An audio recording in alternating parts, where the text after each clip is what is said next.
It's time now to talk Everton, who are going to be our club in focus today. So joining us now is our guest, Callum Snell from the Toffee Blues podcast. Good afternoon, Callum. How are you?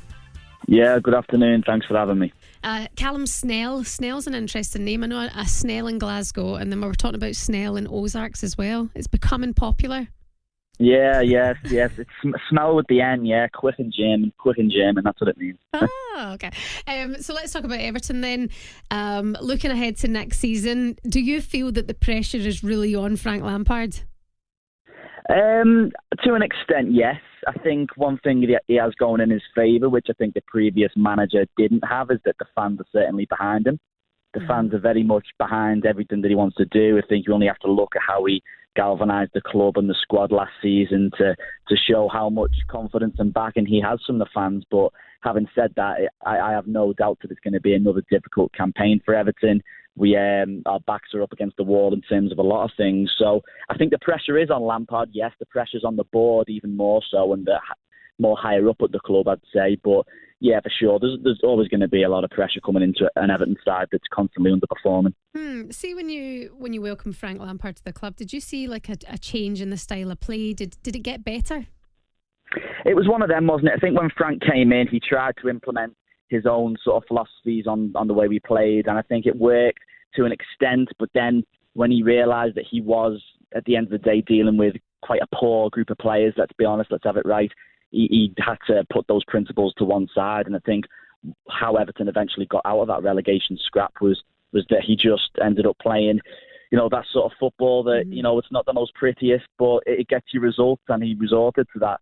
Whether now that he seems that he can feel that he's in a place to maybe play more expansive and open football remains to be seen.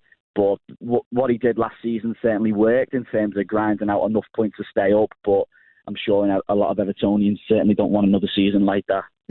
Even though Frank's done obviously some positive things at Everton Football Club, I'm still on the fence about him. I've got to be completely honest with you.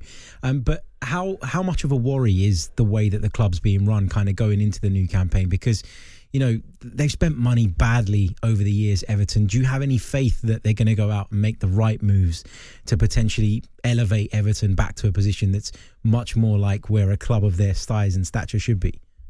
Well, yeah, you're spot on. That's exactly it, isn't it? It's the way that the club has been managed and the way big amounts of money has been handled in the past. You only have to look at some of these ridiculous amount of money that we've spent on players who let's be quite honest, have hardly returned anything for the club.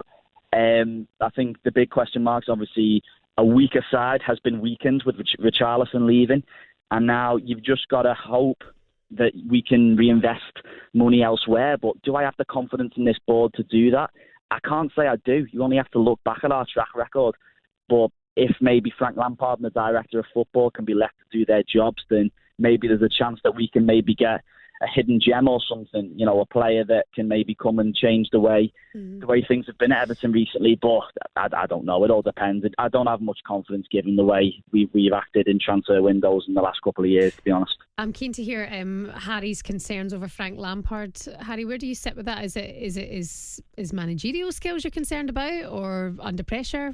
Why are you on the fence about him? I just think so. First of all, I think that he done a good job at Derby, and then went on to Chelsea, where in the first season he did a relatively good job again, got Chelsea into the Champions League. Second season at Chelsea for Frank Lampard was a disaster. He was out of his depth. There's no question about that. Big club with big ambitions, based on what they'd been spending over the years.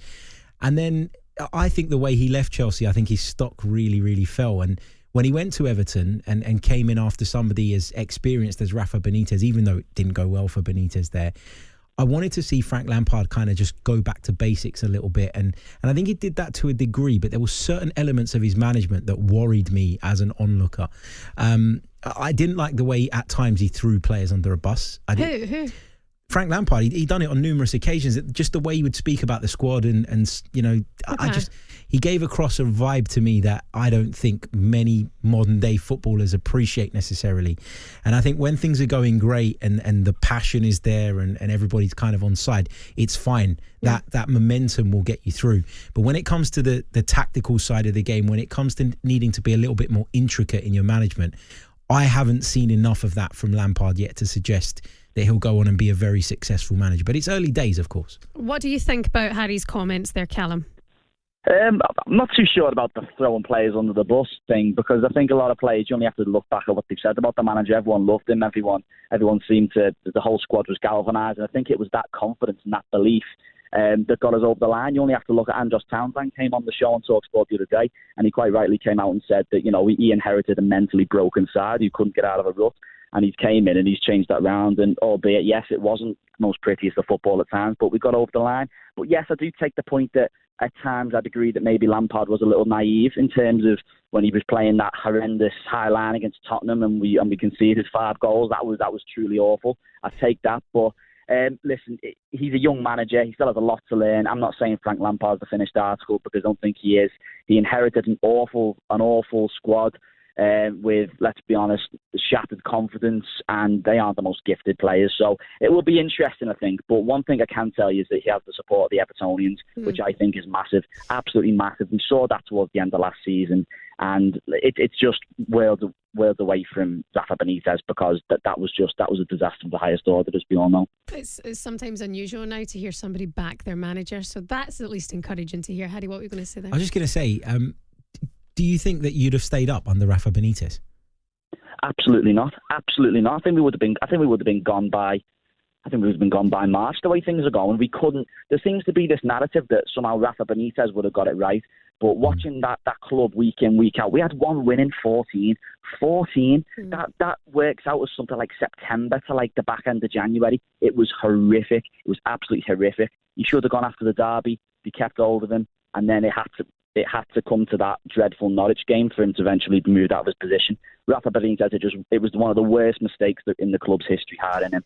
It was just completely the wrong move, and the only good thing I can say is thank God he was sacked when he did, because absolutely we would have gone down under that man, absolutely. So I don't want to put words into Everton fans' mouths, because I don't think that's fair, but so are we suggesting that, or would you agree or accept that Rafa Benitez is a better tactician than Frank Lampard? And then does that suggest that Frank Lampard galvanised the club because of other factors, i.e. implementing the right spirit, giving it that feel-good factor? But I would argue that can only get you so far, and it has a very short kind of lifespan. And that's my worry with Frank Lampard. I didn't see anything tactical, anything intricate from Frank Lampard that suggests to me that any success is sustainable. And that would be my worry if I were an Everton fan. Well, listen, the proof's going to be in the pudding, isn't it? We're going to see what's going to happen in pre-season. He has a full pre-season. He can get in a couple of players he wants. Hopefully, James Tarkowski's going to come in. He's going to be that leadership presence at the back. There's reports today linking us with a move for Brozier. So he gets in his own players, and then, like I said at the start when it came on, he had to put his own principles aside because of just how mentally fragile and weak some of these players were. Now, hopefully that we can come into the pre-season now and he can maybe implement his philosophies. But I just go back to the point you made before about how maybe he inherited certain principles that aren't necessarily tactical, but they can only take you so far. And I agree with that to an extent. But I think Everton Football Club is a very unique club in terms of with the dogs of war. We perform at our best when people, we have our backs against the wall and people are against us. That's when we perform at our best. And okay, maybe it does only get us so far, but I think a lot of that makes up the identity of Everton Football Club. And if we can take that, which has worked for us in the past, and with some tactical tweaks with Frank Lampard, let's not forget, he has quite a good backroom staff there. Absolutely. He has coaches that know what they're doing there as well. So let's hope that with a full pre-season, he can get his ideas across and we can see a different sort of Everton side, because I think the confidence will certainly be a lot higher than it was under Benitez, definitely. I feel the focus has been very manager-based, and it absolutely makes sense. I feel that I wouldn't want to know the pressure that Frank Lampard will be under this season. Like you say, the fans are with him for now, and we know how quickly that can change. Let's just focus on the transfer window very quickly before we let you go. Callum Tarkowski in, who you mentioned there, and then rumours, of course, for Armando Brozier. How do you feel about the transfer window so far for Everton? It's going to be another one where we're just going to have to wait and see what happens, to be honest, because we all know Everton's financial situation. It's very much sell to buy market. Obviously, with Richarlison money coming in, it'll depend on what happens with that. But what I will say is James Tarkowski, I think that's a great signing. I think it's a position that we were crying out for last season. Everton had the most headers leading to goals last season in the Premier League. So to bring in a player like James Tarkowski, big, commanding, consistent centre-back, leadership. It's everything that we've been crying out for. So hopefully he can just bed straight into the Everton side and get the best out of players like Ben Godfrey, Mason Holgate, maybe even Michael Keane. So that's a great position that they filled. And on a free transfer, I think that's a good bit of business. Armando Broja, it'll be an interesting one to see what happens there. There's definitely a player in there. In flashes, he showed that he could be great for Southampton last season. West Ham are also after him as well. So we'll wait and see. He's only young. He's only 20 years of age, isn't he? So we'll wait and see on that one. But yeah, I predict there will be a lot more incomings and probably outgoings as well, because we certainly do need it. You only have to look at the situation we got ourselves in last year to ensure that doesn't happen again. Absolutely. Callum Snell from the Toffee Blues podcast. Thanks very much for your time today. It was good to get your thoughts. Yeah, thanks for having me. Speak to you very, very soon. Harry, interesting to get his thoughts there, and I like it because it's very easy to turn against your manager, but it doesn't seem like anyone's going to do that with Frank Lampard. I tried to push a little bit. I wanted to see sort of you what poked the bear. Yeah, I tried because I want to understand why it is that Everton fans are so behind Frank Lampard. Not that I'm saying they shouldn't be. I think you should be behind your manager until you have reason to feel otherwise. But I just find it really, really interesting that he's come in. They've just about escaped relegation by the skin of their teeth. And the opinion of him is so high. I'm not really sure that I'm seeing it. I think I agree with you. I do. I think of all managers in the Premier League next season, already the mounting pressure on Frank Lampard is an unbearable thought to be in his shoes.